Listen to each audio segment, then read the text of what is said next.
Hi, thanks so much for joining in. You're watching Ask Profit on NDTV Profit. My name is Alex Matthew, and with me is Mahima Vajrajani.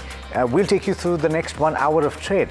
And as we speak, the equity markets, at least the benchmarks, are a little chop and churn right now. They're treading water after yesterday's big move.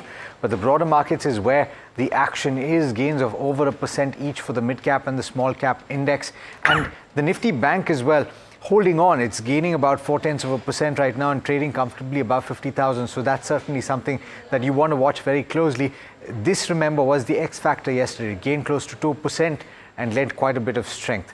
But of course, the equity market is something that you should track. But the other very interesting thing that's happening today in India is that Sam Altman, and you will recognize this name, Sam Altman, who is the founder of OpenAI and who has led these conversations about generative AI through the last year and a half, is in fact in India.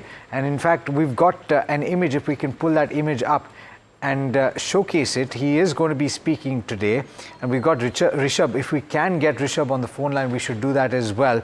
But he said he's going to tell you what this is all about, of course.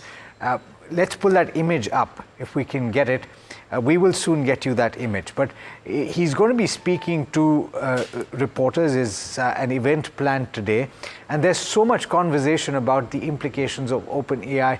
You saw the introduction of DeepSeek not too long back, and that sent waves around the world. Why was that? Because you had the generation of a large language model by a Chinese startup that was apparently cheaper to set up than OpenAI has been, and a few other of the peers that are from the West. I'm talking about large language models. And that drew into question some of the capabilities that have been generated so far by these US companies, by NVIDIA in the form of the graphics cards that it's become so famous for, that will support this kind of large language model, and that will support the kind of artificial intelligence that will make all of our jobs and your jobs easier. Certainly a big conversation to have this morning, and we will bring you updates over the course of the day. Of course, the other aspect that we're talking about today has to do with results, and we've got Titan that we're focusing on at the start. And Mahima, we've got the management joining in right now. Absolutely, Alex. Before we welcome Mrs. C.K. Venkataramanan, who's the MD of Titan. Just a quick a roundup of how Titan Q3 has panned out. Revenue was up 25%, EBITDA was up 7% for the company. Margins came in at 9.4%, and net profit was down by around 0.5%. This was because of the custom duty overhang, which is done by this quarter. With that, let's welcome in Mrs. C.K. Venkatraman, who's joining us now. Welcome to the show, Mr. Venkatraman. My first question to you is, in your con call, you did mention, along with Ajay Chawla, that dilution in margin could take place due to studded mix as well as the unprecedented rise in gold prices. But you've also said that it will remain within the range of 11 to 11.5%. But I want to understand that, with respect to the margins, do you expect them to go below that 11% range by any chance in case the gold prices rise continuously in the next few quarters as well? No, it would be our strong attempt to not let it fall below 11%, as Ajay also mentioned, on the call, because we have multiple levers available to us at our scale to make sure that that doesn't happen.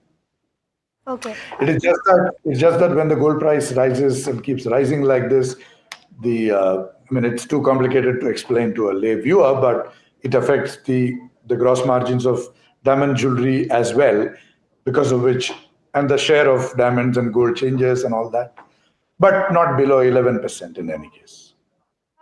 With respect to the emerging business, we did not see an uptick in terms of Taneira sales, despite this being a festive season. What has led to that? Because festive season, we were expecting a good growth there, but emerging business overall has grown by only 5%. And you also said that there has only been an addition of one store this quarter. What has led to that? And going forward, do you expect the share of emerging business to improve? Because that is the area where you're focusing right now. See, the challenge that we have is our main business, which is 80% plus, continues to grow at this rate. And therefore, because of its share being so high and it continuing to grow at, if I add the global part of jewelry, which is Tanishq outside India, the growth rate is even more.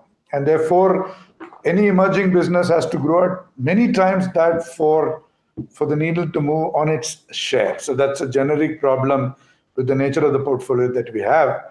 Having said that, certainly we need to do rather better on the emerging business growth.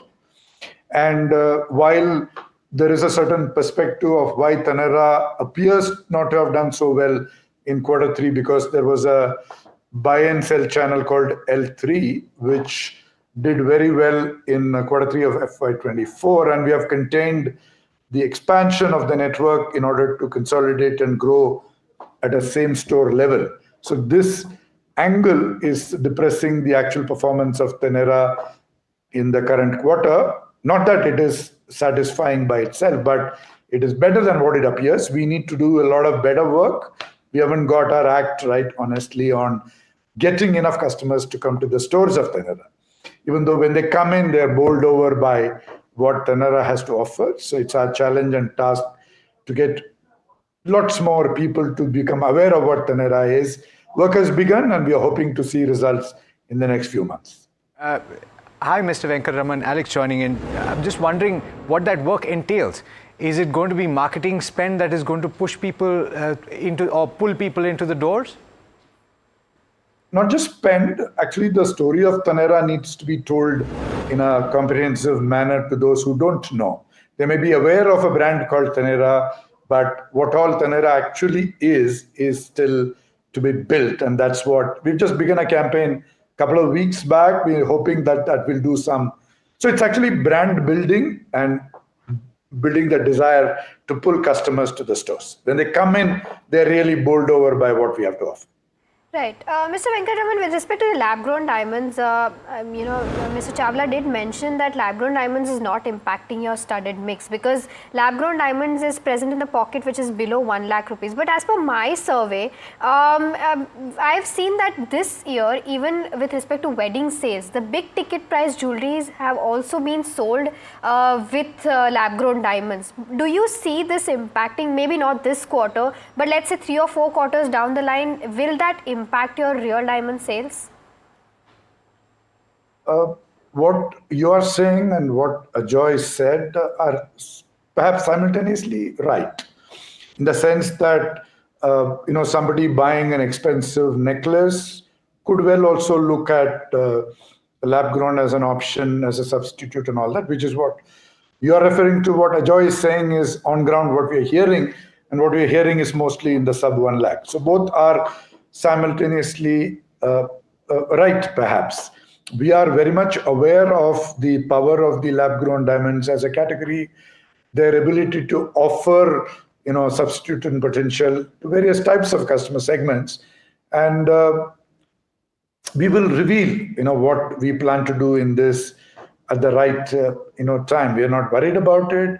We see it as an opportunity. At the moment, the risk that they represent, as you are calling out, is not visible for us. It may be visible for some other brands in some other, segments. Venkataraman, one last question. With respect to your watch and wearable segment, we've seen a good growth in terms of value as well as volume, but margins have taken a significant hit. Why is that? And do you expect them to improve going forward? And if yes, what will be the levers?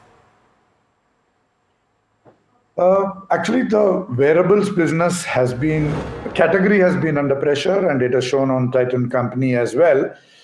And gross margins have been under pressure because of deep customer discounts of the category, and what we have to do, obsolescence is not an easy thing to control and all that. So we expect the gross margin in the wearables business to substantially improve in calendar 25 as well as FY26. And through and sales growth also to sort of come back, and through that we expect to deliver a better gross margin consolidated for the watches and wearables business, and through that a better overall EBIT margin for the watches and wearables division. International business, Mr. Venkatraman, is the bright spot, forget the pun, 64% growth. I'm just wondering what the strategy is here. At this juncture, it's not contributing a very large amount to the top line, but will that change dramatically going forward? What's the strategy in terms of store addition? What pockets are you focused on? We're focused on the Gulf Cooperation Council countries, Singapore, and the US. That's our current focus. And the share of that international business is relatively small because of the very large jewelry business in India. But if you compare the international jewelry business with the other parts of Titan Company in India, that share is dramatically altering because of the year-on-year growth rates that we are seeing there. And I'm sure that will continue to do well for the next many years. And if that growth rate continues for 5-7 years, surely the share of the IBD to total will also change in a marked manner. Thank you so much, Mr. Venkatraman, for joining us this morning. Enjoyed our conversation and for the perspective also. Thank you so much. Thank you. Bye-bye. All right, let's cut across to the fireside chat that I'd mentioned earlier. INB Minister Ashwini Vaishnav speaking with OpenAI Chief Executive Officer Sam Altman. Listen in. Really help us solve these population scale problems, because most of the problems we face, Sam, are problems where you have to look at a multiple of billion, so which is like very common. So then how do we solve these population scale problems? That's where our focus, of course, is on all the three layers, and within the applications in healthcare, in education, in agriculture, in weather forecasting, in disaster management, in transportation, multiple different things we are working. And I request the entire startup community to come up with very unique solutions, and we'll be open. We are very soon starting a kind of open competition for it, open empanelment competition kind of thing. So that will be huge. So many problems can be solved, and why don't we use this latest technology that we have for solving these problems, right? You guys are good with that? Would love to do. Some more energy, guys, come on. Amazing. Just building on that, Sam, I'd like to come to you, talking about population scale problems, as the minister said. Again, India is very well placed for that, and our mission really is, artificial general intelligence for all of humanity. And so I'm really curious to understand from you, how can the models and the tools that we are constantly releasing play that equalizer role and be able to really fulfill in healthcare, education, at really significant ways? Finally, for the first time, I think the models that are on the near-term horizon, the models that we'll release in the coming months, are over the threshold of being good enough to really address these problems. And now people just have to go build the solutions. So you already see, and you see this actually a lot with deep research in the last couple of days. People say it did this amazing thing for diagnosing a disease or helping me with my research to, try to cure a disease. Education, you've already seen now with previous models where people say it did amazing tutoring results. So I think the underlying innate technology is just right on the threshold, and we'll get there with the next models. But now people have got to go off and build all these services. So someone in this room hopefully will figure out what the AI tutor of the future looks like, and that'll be a population scale thing, and it'll think what that would do if every kid on Earth, this year got an AI tutor that was provided like a better education, or helped to provide a better education than anybody could get last year. Think what it would mean if we could have like an AI medical diagnosis system that was better than anyone could get last year. Think what it could mean if scientists could go cure every disease faster. And so, we've been waiting for this moment for a long time. I think we're gonna deliver something that can help with it, and now people have to go build with it. Absolutely, and I think the recent launch of the research was just incredible, right? And I think everyone's been tracking it closely. We want to be able to use it. Do you have any advice specifically if we were to use that to solve, very complex problems like cancer and large diseases that we suffer? Do you have any sort of guidance on what's the right way to start experimenting? So we're very much still in the research assistant phase of this. This can help someone review the existing literature and find some connections. But this is not an innovator yet. This is, I don't think we're yet at the technological level where any of us should expect these models to go cure cancer on their own. We will get there, I think. Yes. But for now, this can I think this can help researchers be much more productive in what they do. Absolutely. I also just want to ask you, what would India has an aspiration to have a voice and be in, the top global countries contributing towards AI. What do you think, what is your advice, as we think about and as we have so on stage, what do you think we should do to really have that global voice that we want to be and leaders actually in India? I mean, it seems to me like it's working. Yeah. I'm not sure you need to do anything differently. That's already a compliment to what Sir is already doing and getting out. I also want to ask you, sir, a quick question. You must be using AI in your daily life, and I'm not going to ask you what is your favorite platform because that we already know. But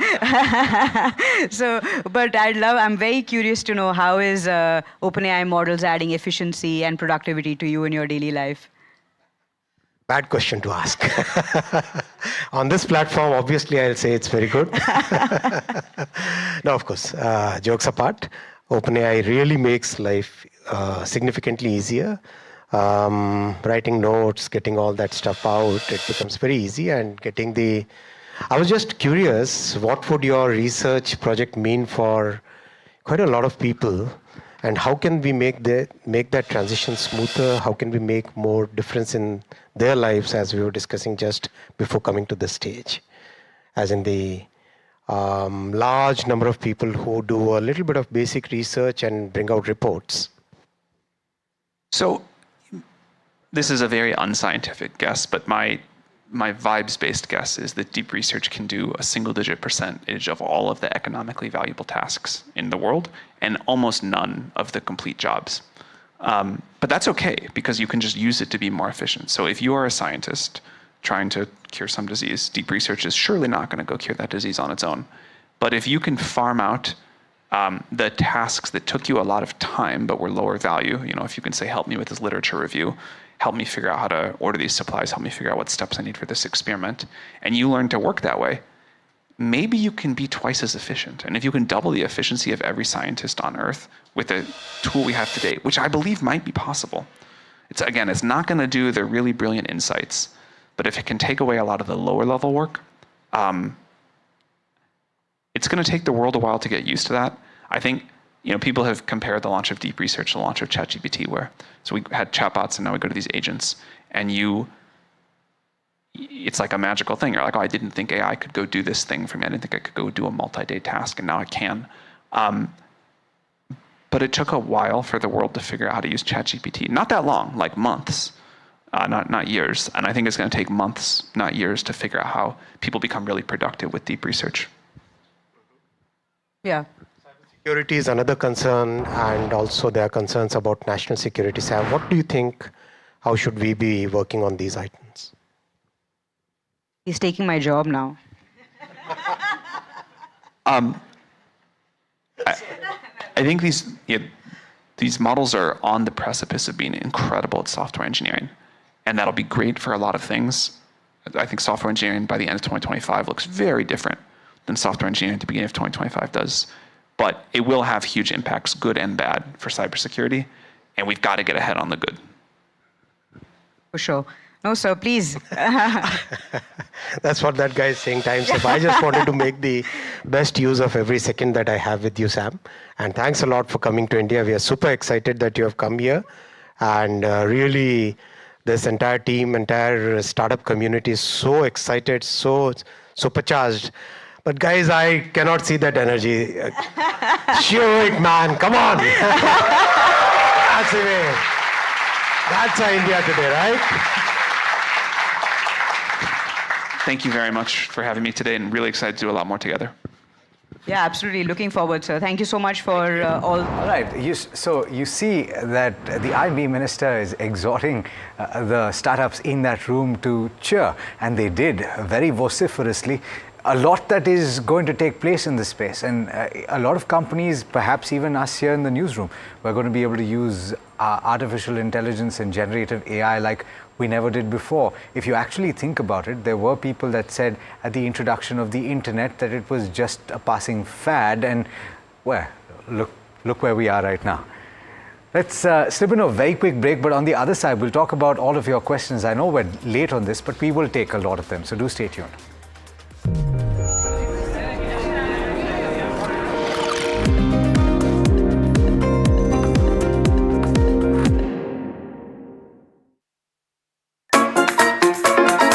चला चला पटकन पटकन.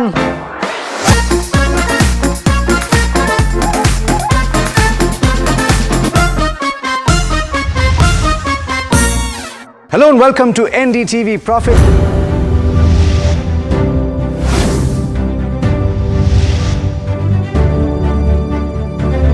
The blessings of Ma Lakshmi that Prime Minister spoke about, will they shine on the middle class and the taxpayer?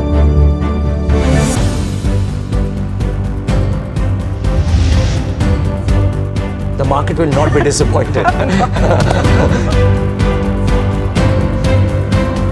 Finance Minister Nirmala Sitharaman with the Bahi Khata, they're getting ready to go in and present the budget. I present the budget for 25-26 that there will be no income tax payable up to income of 12 lakh rupees. ये budget जो है बहुत ही RRR है. इसका मतलब ये हुआ कि रिफॉर्मिस्ट भी है, रिस्पॉन्सिबल भी है और रिवॉल्यूशनरी भी है.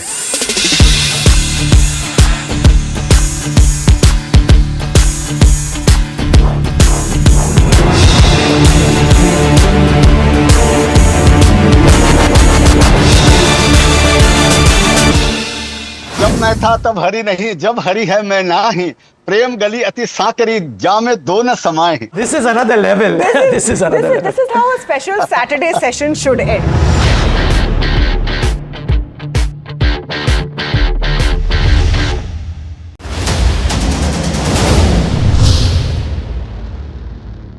Government is considering to increase the custom duty on the imported finished goods ranging from consumer electronics to medical devices. And to rectify inverted duty structure, I propose to increase the BCD on interactive flat panel display from 10% to 20%.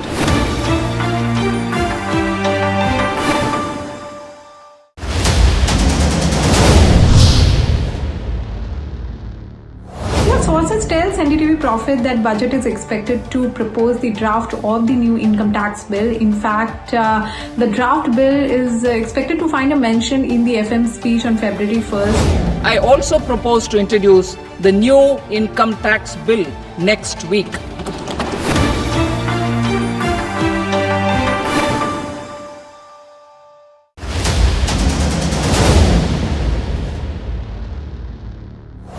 All they're looking at, how to sort of reduce the number of slabs which is there in custom, which is like 12 or 13 slab, and how to bring it down to 5 or 6. As a part of comprehensive review of customs rate structure announced in July 2024 budget, I propose to 1. Remove 7 tariff rates. This is over and above the 7 tariff rates removed in 23-24 budget. After this, there will be only 8 remaining tariff rates, including 0 rate.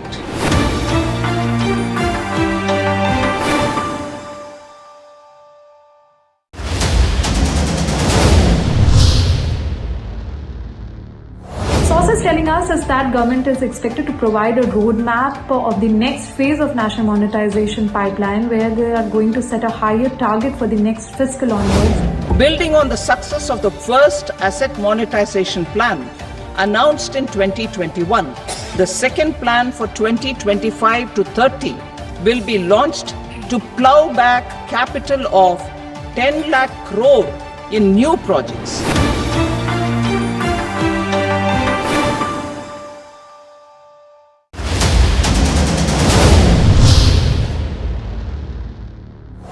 entire special package and measures are kind of focus on AI skilling and how to sort of facilitate the AI centers which is existing at this point of time. Now a center of excellence in artificial intelligence for education will be set up with a total outlay of 500 crores.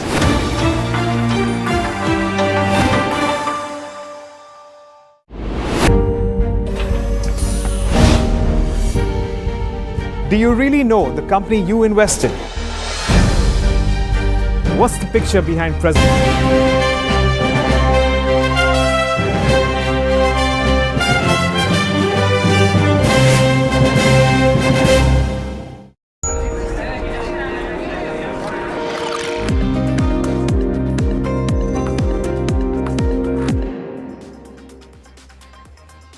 Welcome back. You're watching Ask Profit, and we're continuing to talk about earnings. And Metropolis Healthcare was a stock in focus on account of its Q3 earnings. Let me take you through the headline numbers. The revenue increased by about 11% or thereabouts, came in at 323 crore rupees, and the margin was flat at 22.3%. EBITDA growth is about 11%, and the PAT growth is about 15.5%. But there's a lot more to look at below the hood, and in fact, to talk about those numbers, we've got Surendram Chemenkotil, who's the Chief Executive Officer of Metropolis Healthcare, joining in. Hi, sir. Thanks so much for taking the time. First, and this is something that was pointed out by my research analyst, she's looked at the volume impact in Q3 in the acute segment, which is normally a soft quarter as we understand it. What is the expectation for volume growth in that particular segment? Good morning to you, and good morning to all your viewers. Yes, I mean, if you look at the overall results, we have clocked about 11% revenue growth and a 15% margin growth.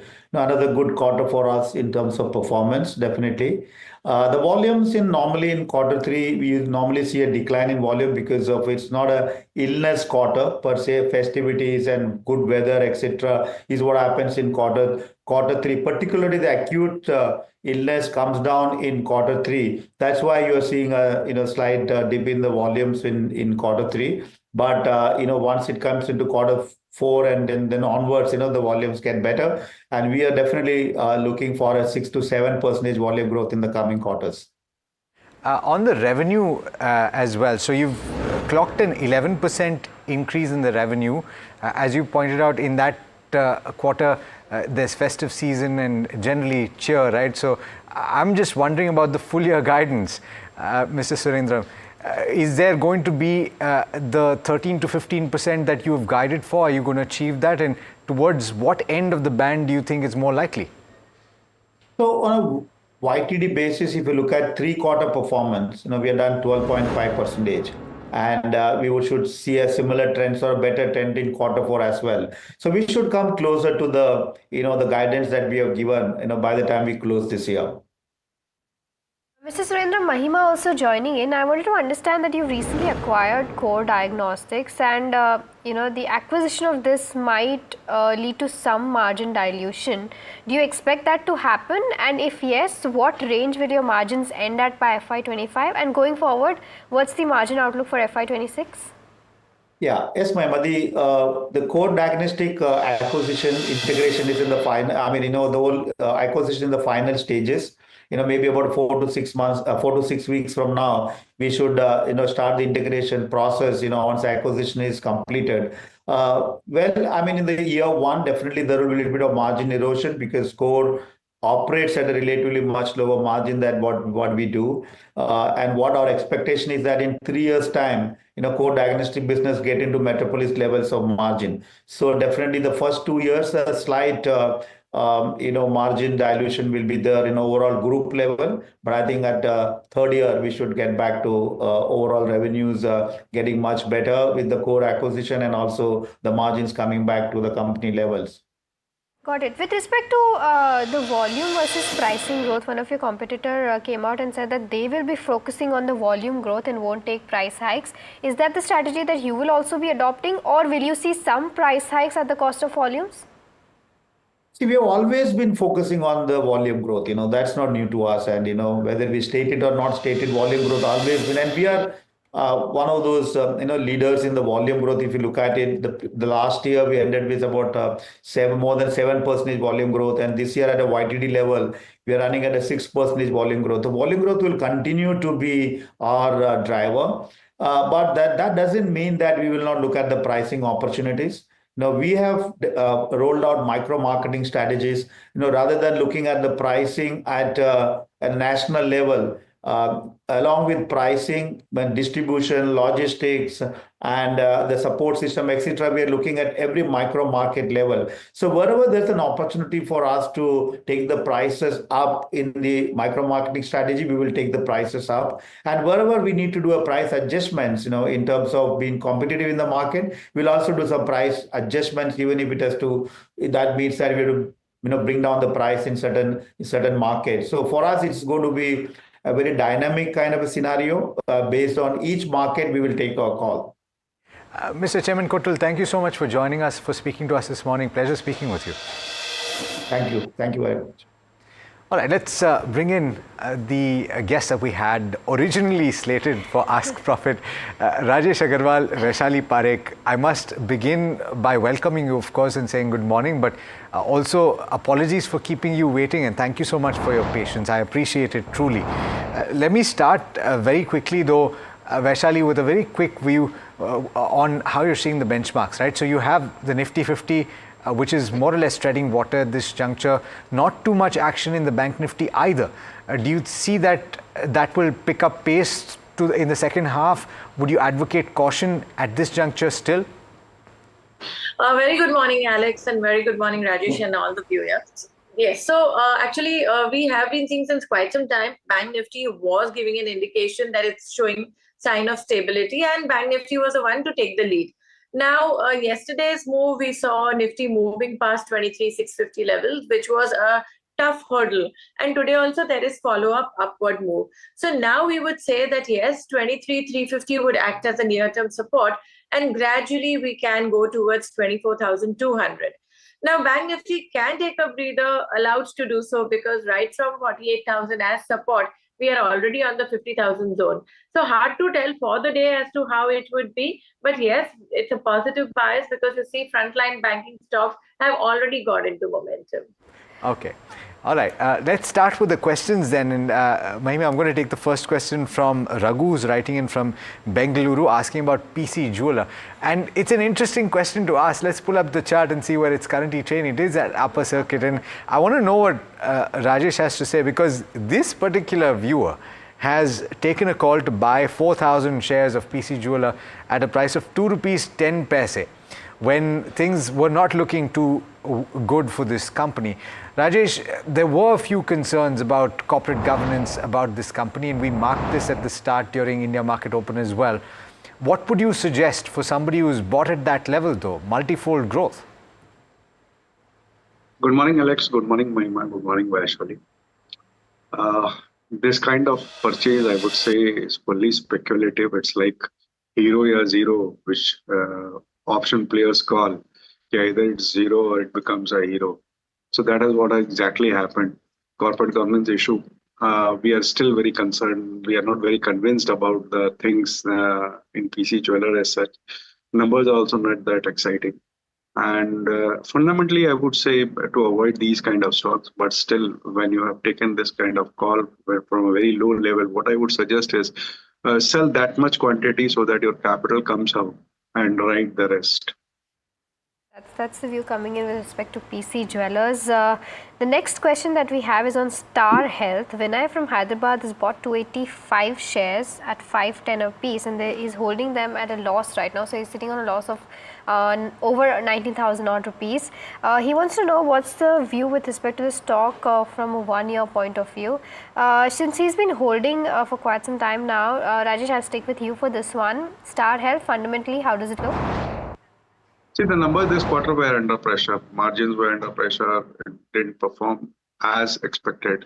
But still going forward from the fourth quarter onwards, when it's time for people to think about Mediclaim and all, I think the volumes would take up and the margins would improve. At this point of time, it's a hold from a side. But by any chance it comes to around 470, 475 odd levels, then one can think of getting out. All right, let's take the next one. And I've promised that I will take Geeta's question. She's asking about Transformers and Rectifiers Limited. And she's bought at levels of 889. The stock is, if I'm not mistaken, up and about today. Let's pull up the intraday chart. It is, in fact, at an upper circuit, if I'm not mistaken. The question is for a very long term, though. So therefore, Rajesh, I'm coming back to you. What she's pointing out is that despite their results, they have actually bagged a largest order in the past couple of days, a few days, and perhaps there's a reaction to that. Would you say that it's a good hold for the next 6 years? There were questions about valuations which might have become a little stretched, but would you hold on? See, at this point of time, I would hold on, not because of the recent orders, but I believe they have announced of corporate action also, like maybe going forward some bonus and all. So numbers have been good, but you have to be very cautious on this because the volumes are very low and any kind of significant selling might keep the stock in a downside circuit also. But at this point of time, keep a target of 870 odd rupees and carry on. That's the view coming in on Transformers and Rectifiers. Hold is the view from Rajesh. The next counter that we have is Adani Ports. Sarath from Kerala has this question. He wants to buy Adani Ports from a 3 months perspective. Vaishali, I'll come to you on this one. 3 months on the charts, Adani Ports is the right buy? No, I would say so, yes, of course, because the stock has been beaten down, and I would say purely with a strict disciplined trading, I would say keep a stop loss of 1100 or maybe 1080. And I think the way the stock is showing signs of reversal, this can go towards 1180 to 1200. So disciplined trading with stop loss, shorter term time frame is 1100, and since it's a positional trade, I would say keep a stop loss of 1080. 1080 is a stop loss. All right. And the standard disclaimer, of course, you're watching NDTV Profit, which is part of the NDTV group and owned by the Adani group. We just discussed Adani Ports. All right. I know we have a caller, but let's quickly address this. I spoke about Equitas, apologies, Equitas Small Finance Bank, but actually the question was for ESAF Small Finance Bank earlier in the week, and so I'm rectifying that today. Basil Kurian, writing in from Saudi Riyadh, he's bought ESAF Bank at a price of, I believe, 67.39. He's got 1,400, and so he's incurring a loss right now. It's practically halved. What should he do for the next 6 months? Vaishali, I'll come to you on this one. ESAF Small Finance Bank. Yes, so right now I think it's at 35 rupees, but there is nothing really happening in the stock. So now that if he wants to hold, keep a stop loss of 32. And let's see if this stock goes above 38. I guess it could go further towards 42 levels. So that's the way you can hold the stock. All right, that's the view coming in on Equitas Small Finance Bank. No, ESAF. Oh, it's ESAF, okay. Yeah. ESAF Small Finance Bank. The next caller is lined up for us. Nihar from Bengaluru is calling in. Nihar, a very good morning. I believe you have a query on ITC. Nihar, I can hear you. Yes, go ahead with the query. Go ahead with the query. Yes, I can hear you, Nihar. Actually, I bought the shares of 115 at an average of 395 after the demerger. Okay. I want to know the long-term view. What will be the... Did you buy ITC or ITC Hotels? ITC. Okay, understood. What do you want to know? I want to know the long-term view of the stock. Okay. Any specific reason as to why you bought it post the demerger? Because ITC has a portfolio on various segments like tech, cigarette and FMCG. Right. So ITC is one of the Nifty 50 stock as well. Right. So I want to know the long-term view. Okay, got it, Nihar. Rajesh, I'll come to you on this one. ITC post demerger is when he's bought the shares. Is it a good long-term hold? Of course, it's a good long-term hold. One can even buy this stock. Company has been doing very well. Not only the tobacco front, but even the FMCG is doing well. They're moving into dairy, cash positive balance sheet, debt free, having strong portfolio brand. And the best part is from the last 2-3 budget, there is no tinkering of syntax, what you call syntax on this tobacco business of this. On all parameters, the stock is a good long-term hold, even giving good dividends. one can even buy at these levels. And don't miss the grin on Rajesh's face when he speaks about ITC. And this is how you should look at companies, right? You should be absolutely positive about them. Let's talk about Roshan's question. Roshan is calling us from Chennai. Roshan, what would you want to know? Yeah, hi. I have purchased JP Power 6 months back at 20 rupees. So quantity of 2,600. So I'm at a loss of 12,000 rupees now. So should I can I hold it for some more time, or should I sell it? Okay, what was the thinking when you bought Jayaprakash Power Ventures? Was it based on the business? Yeah, based on the business and based on some experts' advice, I have purchased it. Based on, sorry, what is the second thing that you said? Expert advice. Expert advice, okay. Yeah. Okay, and what was the time period that you intended to hold for, Roshan? I can hold it for 6 more months, for 1 year. Okay. Not a problem. Vaishali, he's lost ground and 20 rupees was his buy price. The stock is currently trading at 15 rupees. What would you suggest that he do? So I guess the stock is already beaten down, and now that he's holding in and holding with a loss, I would say the stock is showing signs of reversal. So keep a stop loss of 1450, and gradually I think I see the stock going towards 1650. So from there on we can have a relook. If we see further momentum setting in, it can go towards 18 as well. So I would go step by step in the stock. Got it. That's the view coming in on JP Power. The next question that we have is on South Indian Bank. Niva from Chennai wants to know whether it's the right time to enter from a longer term perspective. She wants to know the levels to enter and the target price from a longer term perspective. Rajesh, I'll come to you on this one. South Indian Bank is the counter. What's your view? See, it's a very stable bank, giving good numbers quarter on quarter. Dividend is also good, but the problem is from the long period of time there have been nothing on the market cap front. So there are better choices available in the market. If you're looking at small cap or a mid cap banking names, maybe a Bank of Maharashtra or a PNB would be a better choice rather than going for South Indian Bank.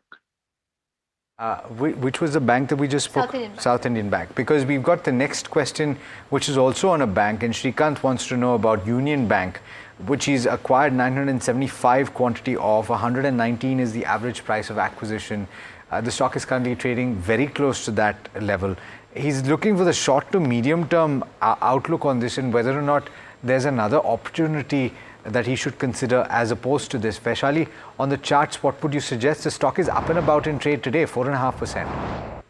Agreed. So actually, even the PSU sector, overall full banking sector had been beaten. And now today we are seeing some good strength coming in. So I would say continue holding as far as Union Bank is concerned. Short-term target, I would say, well, keep a stop loss of 114 and look for a target of 128. But besides that, if you are asking me, Kotak Bank is showing a lot of promise. Axis Bank, fair value. ICICI. So, well, I think he should have a balance of all these stocks in the portfolio. Okay. We have our next caller lined up. Murli from Bengaluru is calling in. A very good morning to you, Mr. Murli. How can we help you? Good morning to you. My question is to Mr. Rajesh. Okay. I'm holding 200 shares of Encure Pharma, a recent listing. Right.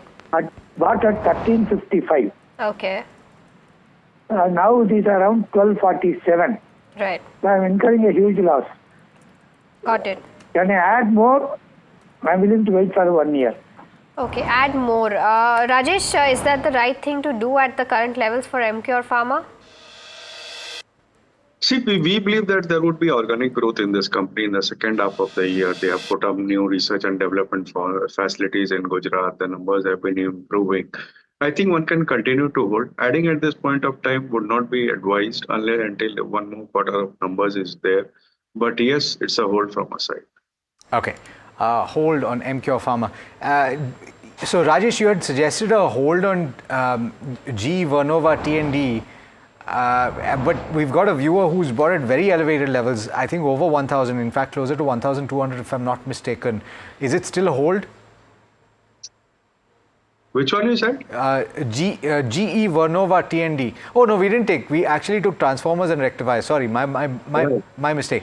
GE Vernova TND, transmission distribution. Would you hold if you bought at levels of 1,200?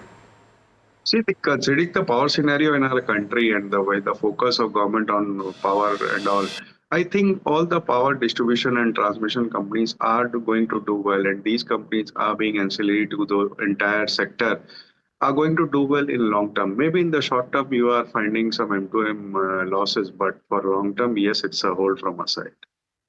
All right, so that's the view coming in on GVTND. The next question that we have is from Ramesh. It's a very generic question, but a very important one. Rajesh, I'll come to you on this one. He's asking that he wants to make a portfolio worth of 25 lakh rupees. So he has 25 lakh rupees that he wants to invest in right now.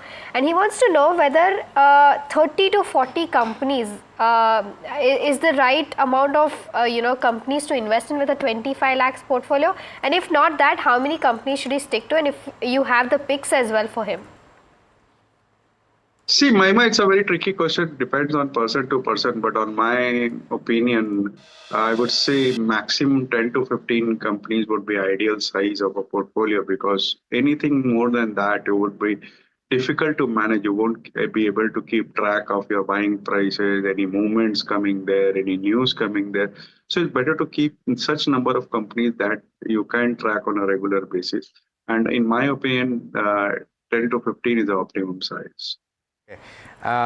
Okay, you know what, I'm going to address this because Rajan has made a fair point. A lot of you tune in to watch this program to get your questions answered, but unfortunately we have to address breaking news or management commentary, and it's not something that we choose to do because we don't want to address your question. We just have to do that, but we'll try and take as many of your questions as possible, Rajan.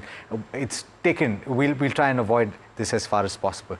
The next question is on CAMS, and Chandan Jain from Hubli wants to know whether it can be bought at the current market price or would you wait for a dip. Vaishali, on the charts, what's the best time to buy this? This stock is buzzing in trade today.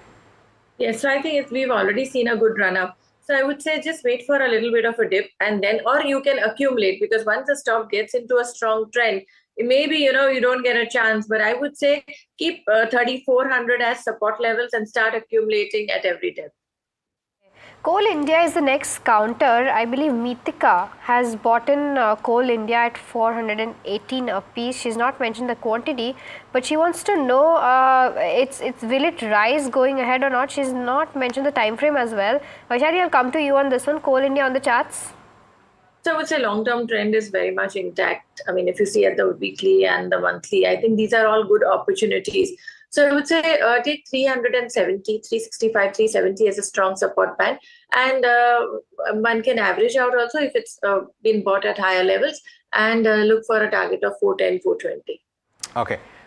Is it time for the rapid fire segment? Okay, so we have one more. Zomato, can it be added? Vishakha wants to know. She's already she's got it from the primary market, so she's gotten it from IPO levels.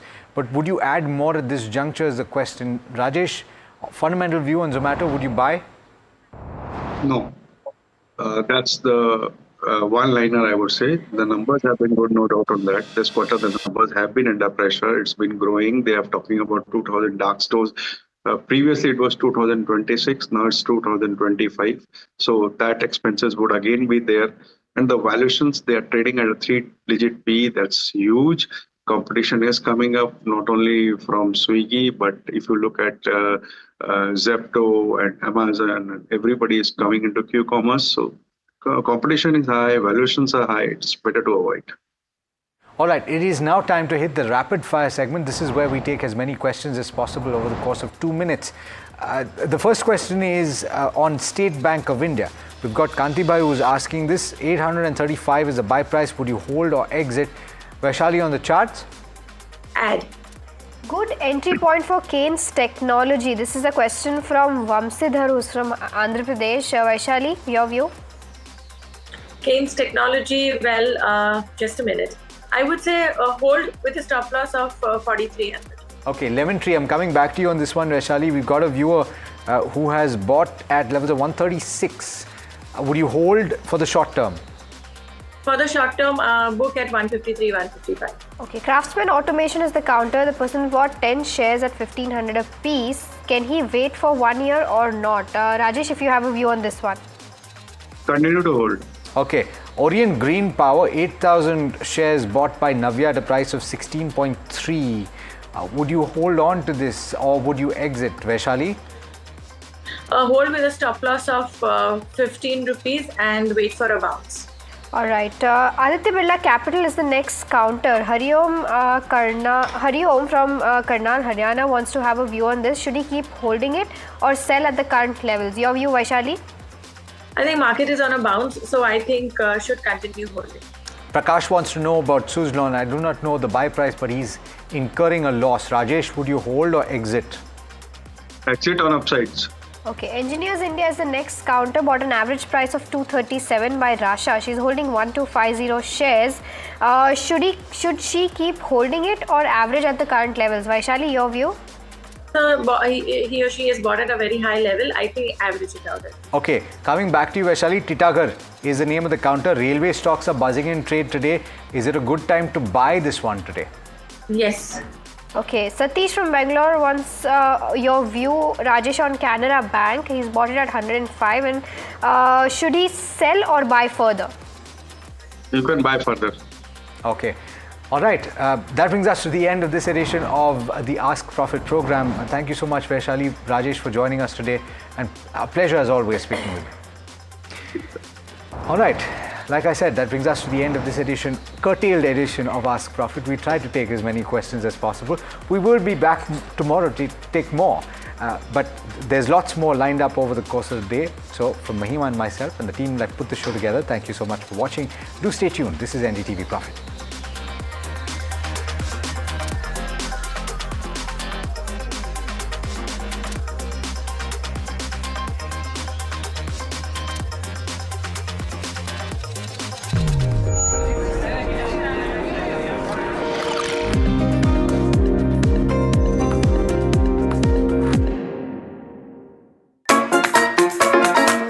चला पटकन पटकन.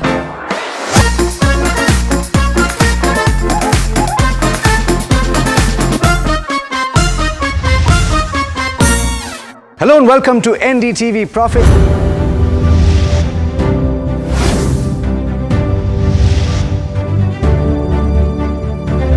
The blessings of Ma Lakshmi that Prime Minister spoke about, will they shine on the middle class and the taxpayer?